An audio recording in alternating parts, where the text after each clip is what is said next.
Hola jóvenes, buenas tardes. Vamos a continuar para el día de hoy con nuestro siguiente tema.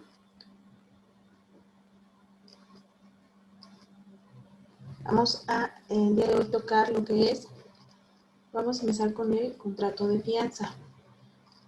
Aquí hay que tener en cuenta que al igual que en los antecedentes que hemos estado viendo en clases anteriores, pues este contrato no es la excepción y tiene tanto la figura mercantil como una figura civil. Vamos a comenzar con un poco de los antecedentes de este tipo de contrato. La fianza es una garantía similar o igual a tener la opción de garantizar a favor de otro un derecho o la posibilidad de ese derecho. Hay documentos anteriores a lo largo de nuestra historia que muestran que no siempre ha sido una figura jurídica reconocida ante la posibilidad de que una de las partes, el que garantiza, deba hacer frente a su compromiso y la duda de que recupere la suma que se haya desprendido. Es decir, ante la duda, pues no se consideraba del todo un documento pleno. Sin embargo, bueno, ya para la temporada y para la época de Roma, cuando estamos ya en la etapa de Justiniano, comienza a regularse esta figura dentro de una amplia gama de documentos que se comienzan a regular en esos momentos y se proclama que cualquier obligación puede ser garantizada por un fiador, pero el deudor proveniente de una fianza solo se considera garantizado si acude a un fiador, que este fiador tiene que ser capaz de obligarse y de ser demandado. Pues si diera un esclavo o hijo de familia, o en su caso una mujer como en aquel entonces, se estimaba que no había cumplido con su compromiso de precisar, además de que el fiador podría hacerlo de una obligación futura o de una anterior. Esto recordemos que todavía tiene mucho que ver con lo que es la etapa de la Biblia y todas esas circunstancias, ¿sí? Circunstancias que obviamente se fueron perfeccionando, fueron avanzando conforme a la historia, pero que pues tenemos ese antecedente de dónde partimos para tomar en cuenta esta figura. Dentro de las generalidades podemos ver que hay dos soportes jurídico-económicos del comercio y de la industria, que en estricto sentido es también comercio, y son el crédito y el seguro. Atrás de ellos corresponde también un importante papel en la vida de los negocios a la fianza precisamente, cuyos regímenes técnico y jurídico, cuando se realiza habitual y profesionalmente, muestran varios puntos de contacto con el seguro, a tal grado que en algunos países se opera de manera conjunta. Y puesto que de semejanzas entre ambas figuras jurídicas se trata, vamos a examinar dos diferencias. La fianza que nosotros vamos a estudiar es la fianza de empresa, que según los juristas es criticable cuando difundida se hace esa expresión de fianza de empresa, porque ellos mencionan que es como el seguro de un contrato de empresa que se manifiesta en una póliza. Además de que con ella se induce a la confusión sobre las fianzas otorgadas por empresas que no son afianzadoras. Y sí, sin embargo, en estricto sentido no están reguladas por la ley federal. Aunque en un sentido más amplio podría decirse que sí. Si esta figura avanzara en ese mismo sentido, habría la necesidad de, podríamos ponerle otro nombre, cuando se refiere específicamente a contratos, en este caso, de un tema meramente mercantil.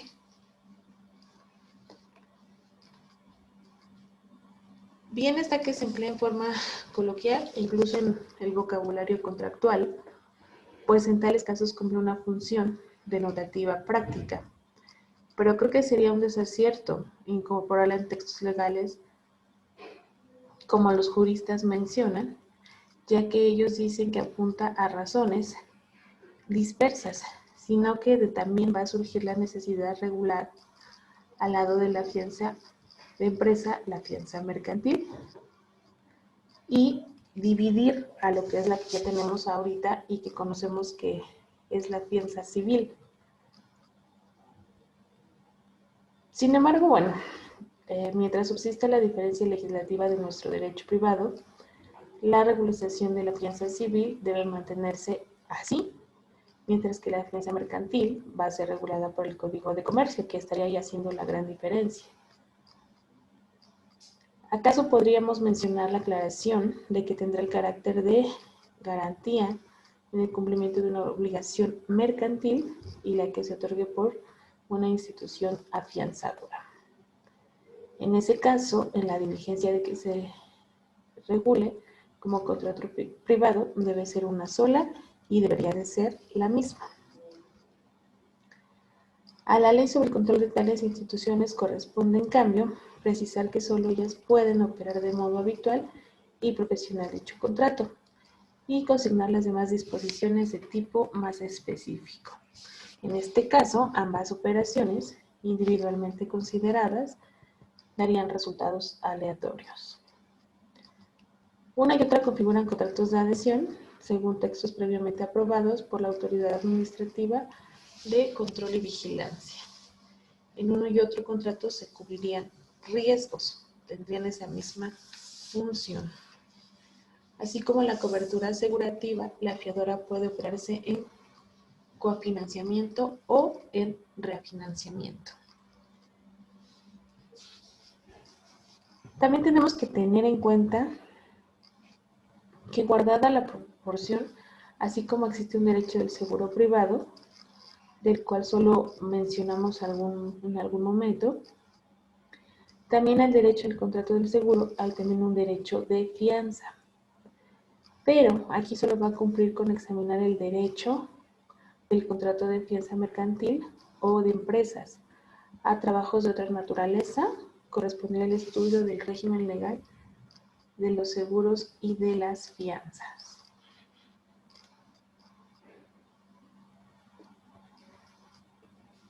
Ahora, hay que tener en cuenta la fianza civil y la fianza mercantil.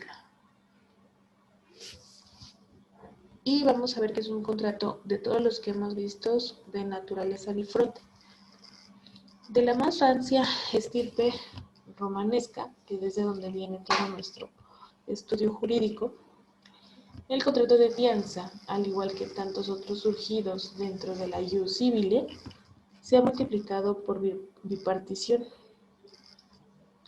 de tal suerte que en la actualidad se muestra como sus contemporáneos, en este caso estamos hablando de lo que es la compraventa, que ya tocamos el tema de manera puntual, el arrendamiento o el préstamo, entre otras, que pudiéramos poner de ejemplo.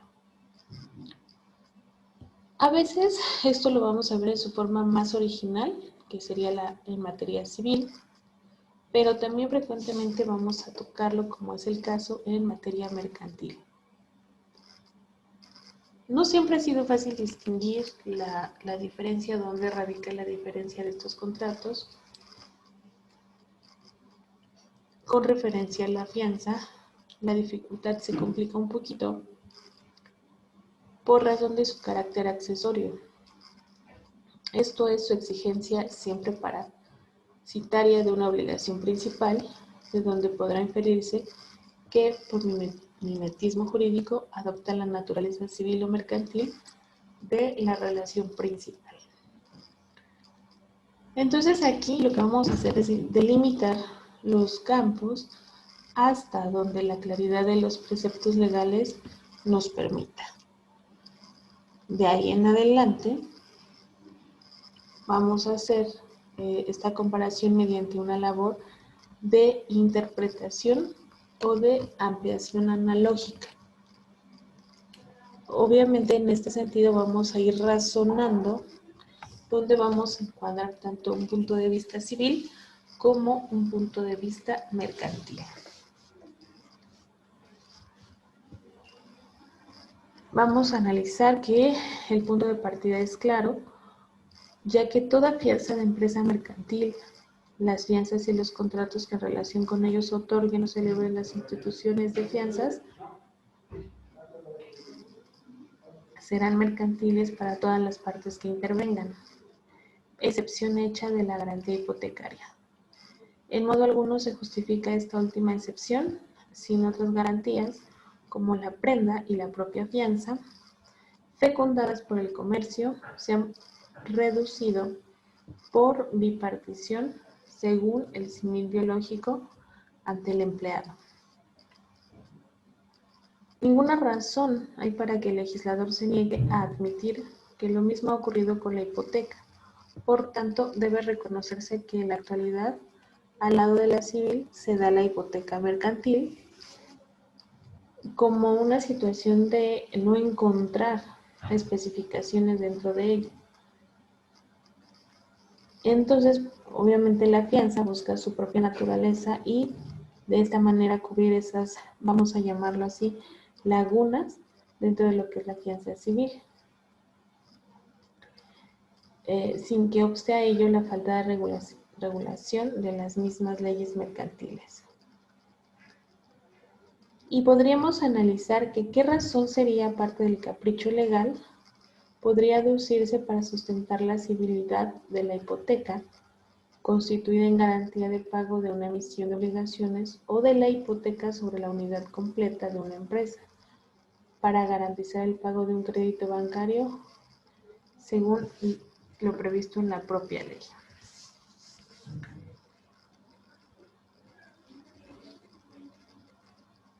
Siguiente análisis, que también podría ser un poco claro, es cuando se está colocando en el extremo opuesto, es decir, en la parte civil, que sería la fianza contratada entre personas físicas o morales no comerciantes, con motivo de una obligación no mercantil, pues el carácter de los sujetos y la naturaleza del negocio principal conducirían a tal conclusión. Así demarcados los confines de la fianza, el trazo de la línea divisoria entre ambos campos no siempre puede hacerse con mano firme. Algunos casos se resolverían mediante una labor previa donde hayan ya interpretado, aunque a veces se presente de manera sencilla y otras con ciertas limitaciones al analizar, y esto sería cuando intervengan instituciones de crédito. Y aquí sería un poco más específico, ya que no podrían ser reputadas, porque siempre serían por instituciones mercantiles. Por lo tanto, la naturaleza sería mercantil. En su caso, otros casos diferentes requerirían mayor esfuerzo y tal vez algunos de ellos no quedarán divididos o diferenciados de manera satisfactoria, ya que al atribuirse a la fianza ocasional otorgada por una sociedad, que en este caso no fuera fianzadora, o en su caso por una persona física, como garantía de cumplimiento de una obligación mercantil, entonces ahí cómo se haría la división o cómo se encuadraría en un carácter. Por eso debemos respetar que todas estas fianzas deben seguir la suerte originalmente de la obligación garantizada, que para tal efecto solo pueda ser considerada o civil o mercantil.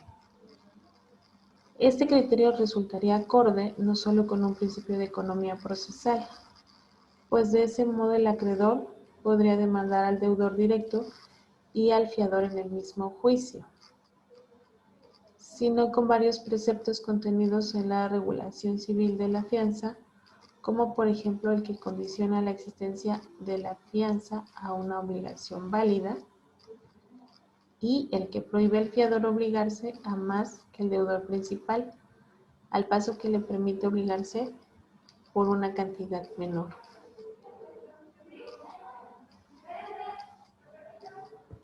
Vamos a ver cómo uno de nuestros juristas menciona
Él menciona que será mercantil aquella fianza que se otorgue de forma sistemática por medio de una póliza con publicidad por conducto de agentes mediante el cual se dé una propiedad.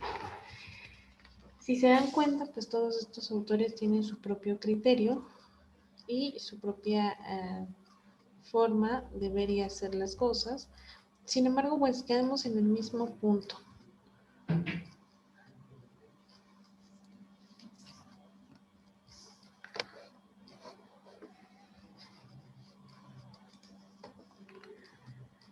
En cuanto a su régimen legal y su concepto, la fianza lato sensu se encuentra regulada en el Código Civil.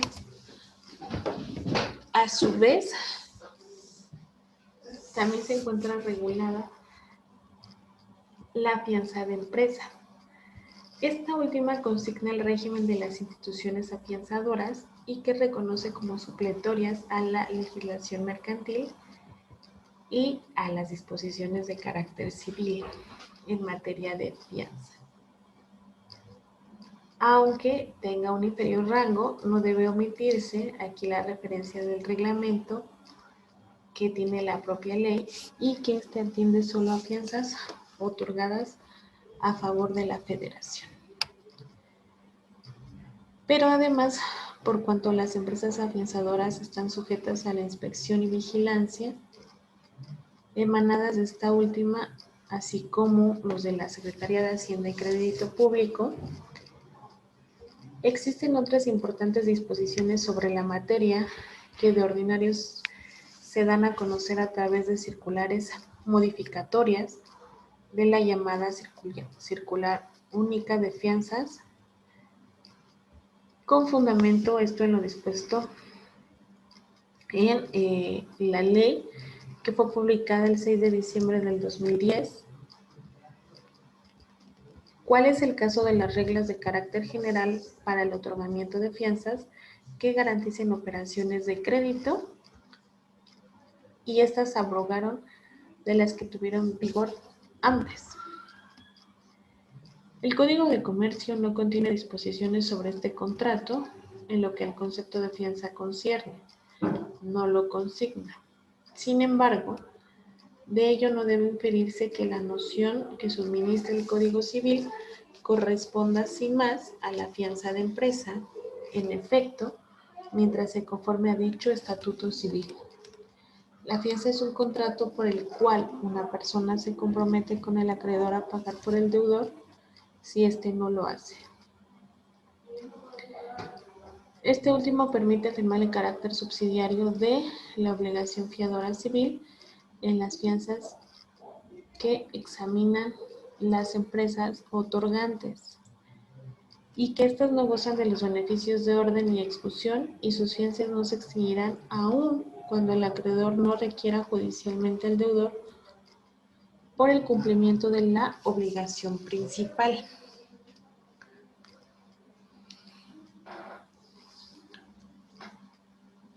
Entonces, con ello vamos a ver que pues nada más y nada menos que la fianza de empresa no plantea, como si la civil, una obligación subsidiaria, sino más bien solidaria, y con ello adquiere una nueva fisonomía, cuyos rasgos, como hemos ya podido ver, no van a ser coincidentes o no van a coincidir con la fianza civil. Vamos a ver que esta situación solidaria de una empresa fiadora, aunque relativamente es nueva en nuestro régimen legal, no lo es en el derecho comparado, ya que si el fiador está obligado con el deudor principal al pago de la deuda, es semejante que la fiadora se obliga solidariamente y no va a gozar de los beneficios de orden o de exclusión. Es decir, ya tenemos un antecedente también fuera de nuestro país de situaciones, de una situación internacional en donde este contrato, esta figura jurídica, sí se reconoce. Y al ser reconocida, pues también México va a adecuarse y va a adherirse a esta situación. Al nosotros regularla en materia civil, pues la vamos perfeccionando en materia mercantil. Y vamos haciendo esta división que venimos mencionando aquí. ¿Cómo podríamos hacer y en qué régimen legal vamos a encontrar la diferencia?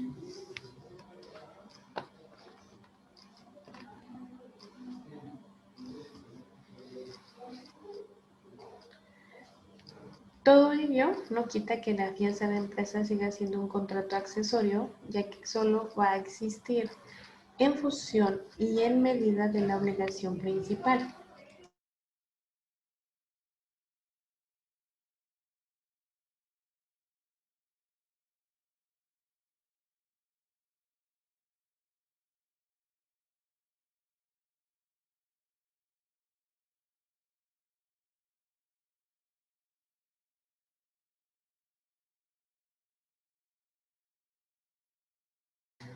Entonces vamos a precisar que en consecuencia se elabora un concepto apropiado para nuestra fianza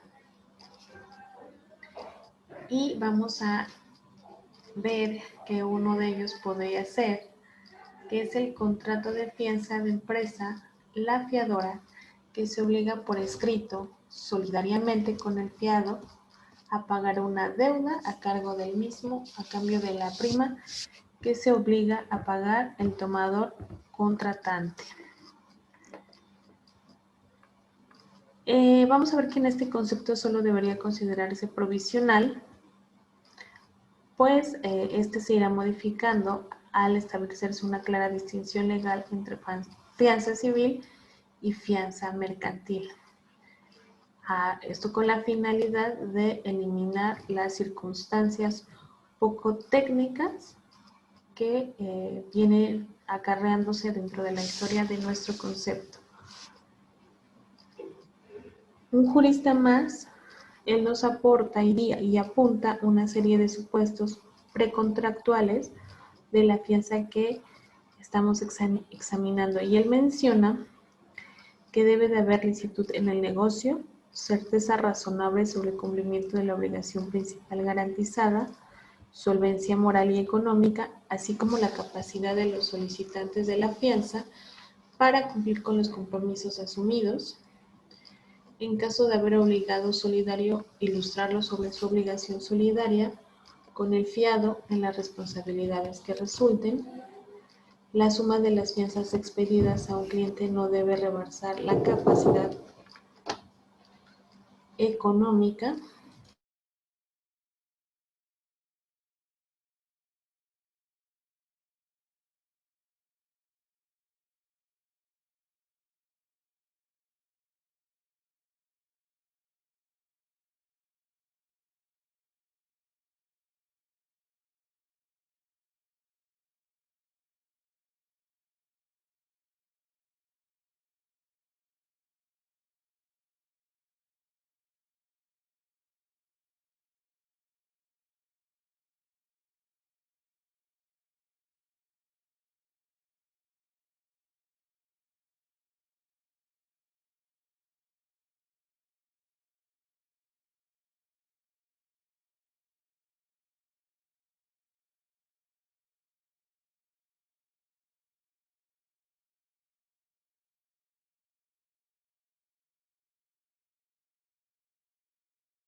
Dentro de los elementos de la fianza vamos a ver que hay 4 elementos que se requieren para la existencia de la fianza.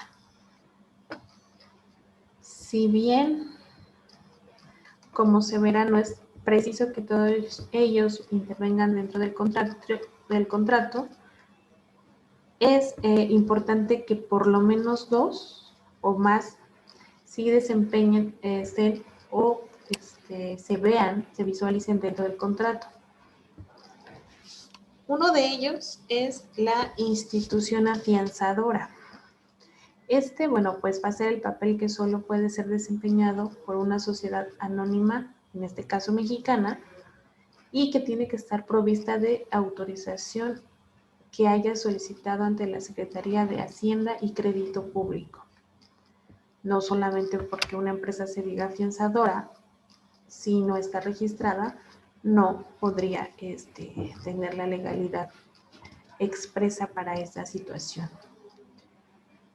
El tomador o contratante llamado en la ley solicitante, que puede serlo cualquier persona física o moral, y por supuesto el propio fiado.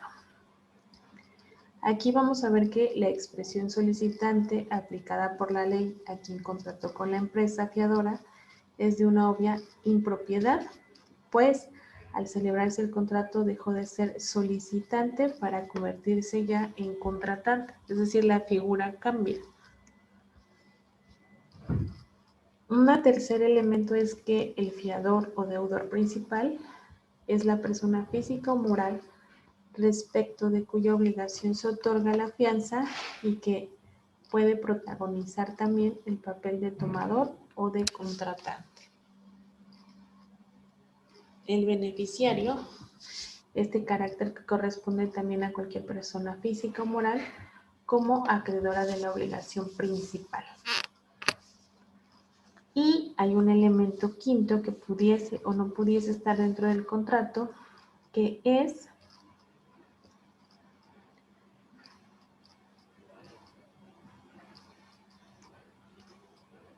como elemento material objeto la póliza, que es el documento en el que necesariamente se consignan los derechos y las obligaciones de la empresa afianzadora, así como los derechos y deberes del beneficiario. Es decir, es como tal el escrito. ¿Ok? Ahora vamos a ver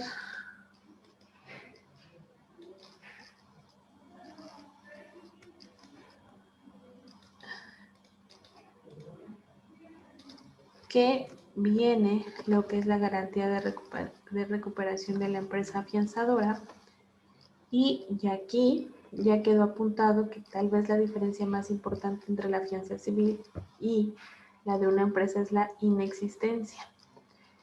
En esta última de los beneficios de orden e inclusión, de donde resulta que dicha empresa asume el carácter de deudora solidaria.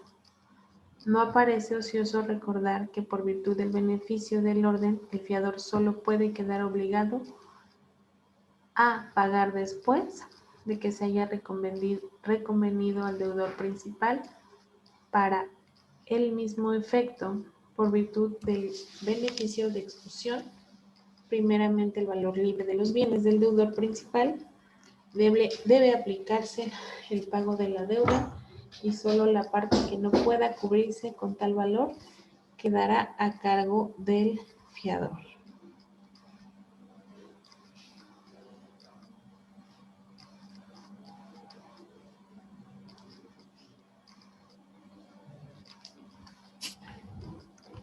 Ahora bien, la necesidad de poner a cubierto el patrimonio de las instituciones fiadoras para conjugar el peligro de la insolvencia ha dado lugar a que en otras o en todas las operaciones deban tener suficientemente garantizada la recuperación, cualquiera que sea el monto de las responsabilidades que contraigan, mediante el otorgamiento de las fianzas, y esta recuperación pueda garantizarse en las formas que libremente determine la empresa, cuando actúe dentro de un margen de operación, cuando su responsabilidad exceda de dicho margen, y la garantía de recuperación deba consistir en prenda, en hipoteca, fideicomiso, obligación solidaria, contrafianza, refinanciamiento o reaseguro.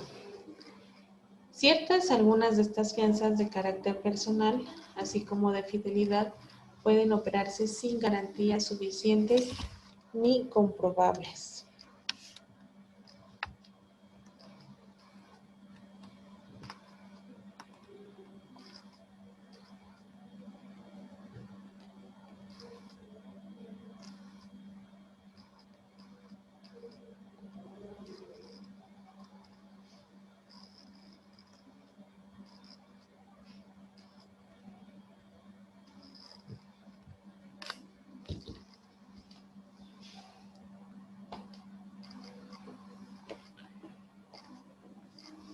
Las indicadas garantías pueden constituirse antes, en el momento o después de celebrar el contrato de fianza. Para facilitar esta última posibilidad, la ley federal concede acciones de la empresa en contra del solicitante, fiador, contrafiador y obligado solidario, para exigirles que formalicen una o más garantías reales. Puede ser prenda, puede ser hipoteca o fideicomiso. Y esta puede ejercitarse cuando se le haya requerido el cumplimiento de su obligación a la parte fiadora, cuando venza la obligación garantizada, cuando cualquiera de los obligados afronte el riesgo de insolvencia, o cuando la fiadora compruebe que cualquiera de los obligados incumple en las obligaciones y, por lo tanto, corre en riesgo sus garantías.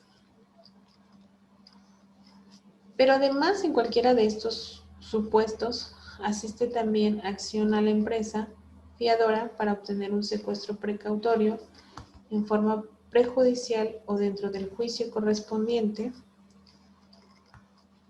y podremos apreciar de esta forma que nuestra legislación emplea una impropiedad del vocablo secuestro, que en buena técnica legal solo denota el depósito de una cosa litigiosa en poder de un tercero, hasta que se decida a quién debe de entregarse. Es decir, ya estamos involucrando otra materia, ¿no? Pero bueno, ellos lo mencionan así, como que se queda a resguardo de. En este mismo sentido, pero con mayor precisión, podríamos afirmar que tal depósito se efectúa mientras se decida a quién pertenece o no pertenece la cosa. Ok.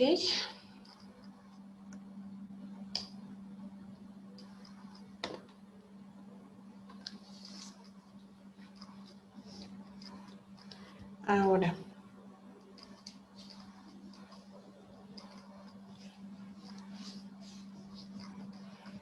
las obligaciones de la institución fiadora o formalidad del contrato. Aquí vamos a ver que los compromisos fundamentales de la empresa afianzadora son dos, que serían expedir la póliza y en su momento pagar la suma afianzada. La póliza de fianza, en cuanto forzada expresión documental del contrato, debe ser extendida por dicha empresa mediante empleo de un texto y modelo tácito o expresamente aprobado, con inclusión de las cláusulas que fije la Secretaría de Hacienda y Crédito Público, mediante sus reglas generales. De este modo, en la práctica, el contrato ha dependido formal y adhesión sobre la formalidad del texto del citado artículo 117, que en su parte conduce y no deja lugar a duda que el beneficiario, al ejercitar su derecho, deberá comprobar por escrito que la póliza fue otorgada, texto que en cambio permite a dicho beneficiario reclamar el pago sin necesidad de exhibir la póliza a condiciones que se demuestre documentalmente su expedición.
Por lo que una vez concluido el tema de la fianza, vamos a ver la necesidad de continuar con el tema de la prenda. La hipoteca, la fianza, el fideicomiso de garantía y la prenda constituyen los 4 contratos de garantía reconocidos por nuestro derecho. Hay que dejar claro que la prenda que aquí vamos a estudiar es la consignada en el artículo 65 bis de la Ley Federal de Protección al Consumidor, es decir, un tema de prenda meramente mercantil. Como es bien sabido, estas cuatro contratos son los que están reconocidos por nuestro derecho. Y hay que recordar, por cuanto tampoco es desconocido, que en la práctica se acude a veces a otras formas jurídicas para encubrir verdaderas cauciones con el más o menos claro propósito de presionar al máximo al deudor y en su caso eludir el procedimiento de un título de crédito como forma de garantizar cierto adeudo. Por eso, el reporto, cuando no es más que embozo de un préstamo con garantía de los títulos transferidos por el reportado y así el propio fideicomiso, del cual con frecuencia se echa mano como medio de llevar a exagerados extremos la protección del acreedor. Ahora bien, de todo ello resulta que esta figura jurídica se regula en su atuendo civil, tanto en los códigos civiles de las entidades federativas, como en el Código Civil, lo que da lugar a la conveniencia que igualmente se apunta en otros pasajes de este libro, de unificar el derecho privado de las obligaciones, pues resulta a todas luces conveniente que una institución jurídica como la prenda, cuyos aspectos fundamentales coinciden casi a punto por punto en todas las manifestaciones, sea objeto de regularización en más de 30 leyes diferentes. Pero por si fuera poco, todo lo anterior, la prenda a la que aquí se hará referencia, deberá ajustarse en lo sustancial a la legislación en materia de protección del consumidor y de conformidad con lo previsto en el último párrafo de ese mismo artículo, que habla de servicios mutuos con interés y garantía prendaria. Publicación, capítulo 2, proclama su observancia general en la República Mexicana y su aplicación en todas las personas físicas o sociedades mercantiles no reguladas por leyes financieras y que habitual o profesionalmente celebren contratos u operaciones de mutuo con intereses y garantías prendarias. Por último, la normativa que en materia mercantil se consigna, sin olvidar necesariamente la forzosa aplicación supletoria del Código Civil. Es decir, en este contrato también vamos a ver que uno de los temas y siempre será la forma supletoria en materia civil. A la vista de todo ello, vamos a ver que se van a examinar regularizaciones de esta figura que es la prenda ya en materia mercantil.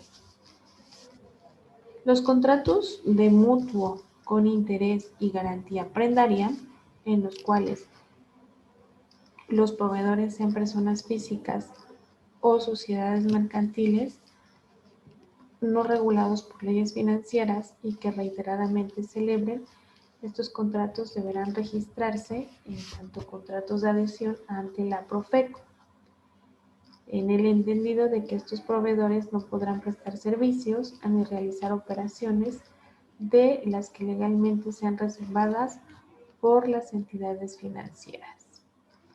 Igualmente deberán, como forma de transparentar sus acciones, insertar en su publicidad o en sus establecimientos abiertos al público, visible y permanente, anuncios o medios electrónicos informativos que servirán para informar a los consumidores sobre los términos y condiciones de tales contratos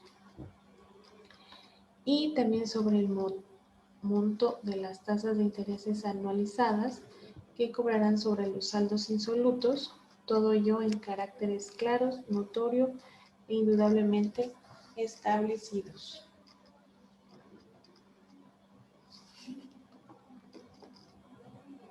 Por lo demás, deberán ajustarse también a las disposiciones respectivas de la misma ley y particularmente a los requisitos que fija la multicitada.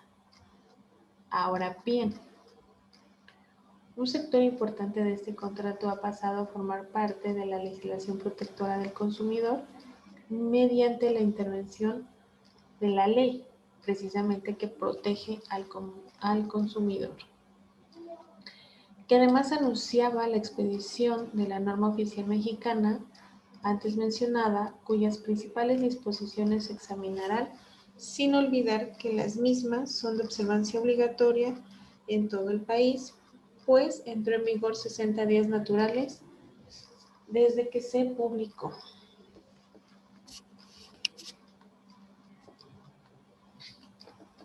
La norma mexicana tiene por objeto dejar establecidos los requisitos de información comercial que deban suministrarse en los servicios de mutuo con interés y garantía prendaria, así como los elementos de información que deban contener los contratos que se utilicen para formular la prestación de tales servicios. Tal regularización normativa es de obligación de observancia general en la República Mexicana y aplicable a todas aquellas personas físicas o sociedades mercantiles no reguladas por leyes financieras que en forma habitual o profesional realicen actividades o operaciones de mutuo con interés y garantía prendaria.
La información que proporcione el proveedor debe ser veraz, comprobable y exenta de textos, diálogos, sonidos e imágenes u otras descripciones que induzcan o puedan inducir al error, a la confusión al consumidor, que éstas sean engañosas o que sean abusivas. Además, la información y publicidad deberá consignarse en español con letra clara y legible a simple vista, sin perjuicio de que puedan presentarse en otros idiomas, pero en caso de controversia prevalecerá la versión en idioma español. También los acreedores prendarios deberán transparentar sus operaciones y por ende colocar en su publicidad y en todos sus establecimientos abiertos al público de manera permanente y visible una pizarra de anuncios o medios electrónicos informativos que tendrán como propósito informar por lo menos sobre el porcentaje del préstamo conforme al avalúo de las prendas, las tasas de interés anualizadas, sobresaldos insolutos del costo anual total y en su caso los gastos de almacenaje, los plazos de pago y los requisitos para el desempeño de la prenda, la cantidad de refrendos a que tiene derecho el deudor, así como los requisitos y condiciones respectivos. Los contratos que se utilicen por los acreditantes deberán escribirse en español, con caracteres legibles a simple vista y celebrarse en moneda nacional, sin perjuicio de que también puedan otorgarse en moneda extranjera, en cuyo caso el pago deberá efectuarse mediante entrega del equivalente en moneda nacional al tipo de cambio que rija el lugar y fecha de pago, puesto que el contrato será el comprobante de la operación. El proveedor debe entregar un ejemplar al deudor en el momento de la celebración. Y la Profeco tiene que tener vigilada toda esta situación, que se cumpla al pie de la letra.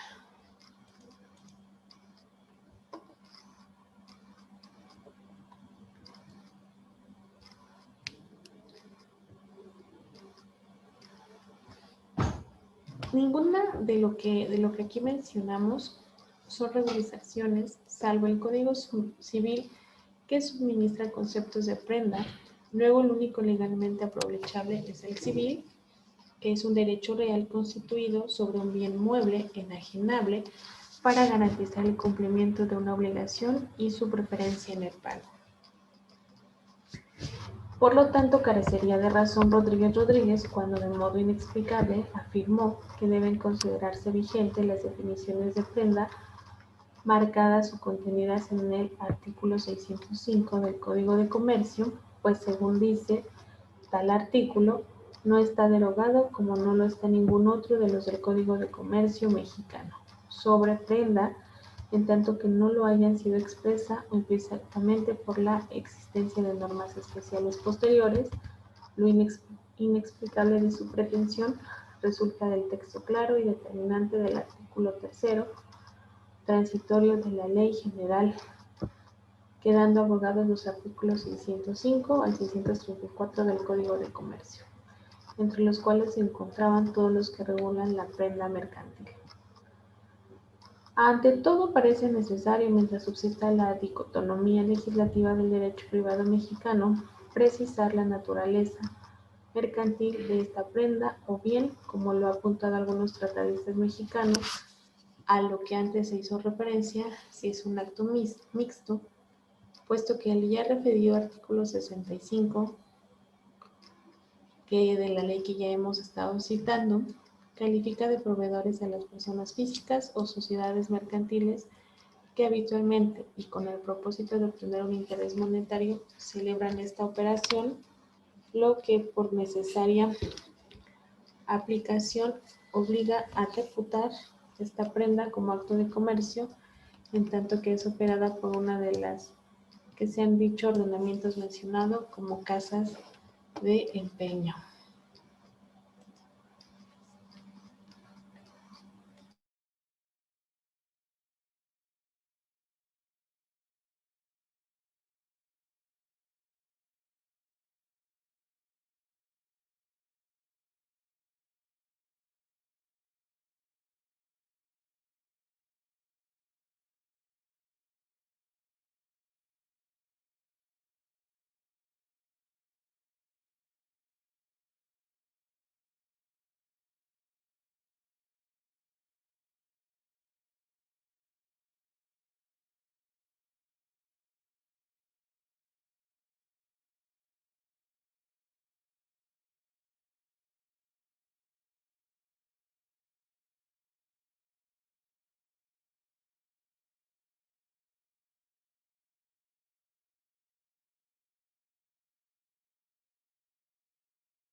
Por lo tanto, el presente ordenamiento establece las normas reglamentarias a que se sujetarán las prestaciones de los servicios del Registro Público de Comercio.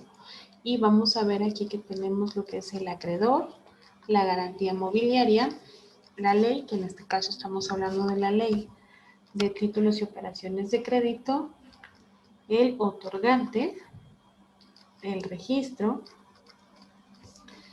y otro registro que es el Registro Único de Garantías Mobiliarias, la Secretaría de Economía y el Sistema Integral de Gestión Registral, denominado como sistema.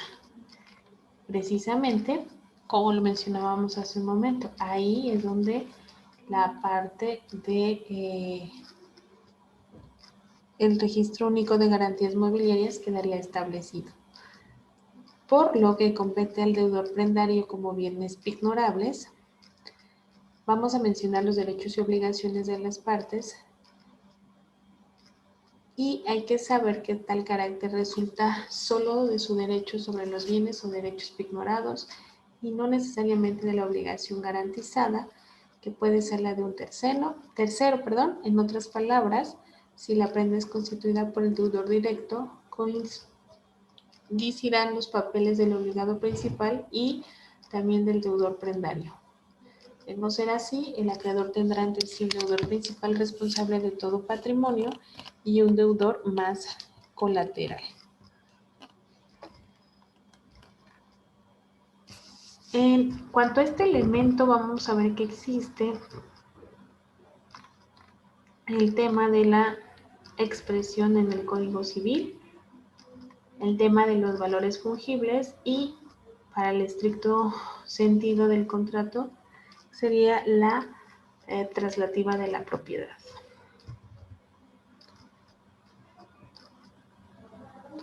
¿Cuáles serían entonces los derechos y obligaciones de las partes antes del vencimiento de la obligación? Aquí hay que ver que esto va a dar lugar a los derechos y las obligaciones de las partes en el contrato de prenda mercantil, además de que se les consignarán los previstos en nuestro Código Civil en cuanto a la ley mercantil por su naturaleza de los bienes. Un primer derecho del acreedor prendario sería el de conservar la posesión de los bienes según su naturaleza y también entregarles un bien real o jurídicamente aceptable, de modo que en los casos de prenda sin desplazamiento el acreedor tendría una posición jurídica. El acreedor deberá guardar y conservar los bienes, así como ejercitar los derechos que le sean inherentes, y al vencimiento o amortización de los títulos pignorados, el acreedor puede conservar en sustitución de ellos las cantidades que reciba. Y bueno, hasta aquí terminaríamos el tema de la prenda. Si hay dudas, lo vemos en la siguiente clase y a lo mejor vamos a dar un marco más general, específico de todo esto y la diferencia. Recordemos, muy importante, que estamos hablando de temas de materia mercantil. Muchas gracias, excelente tarde.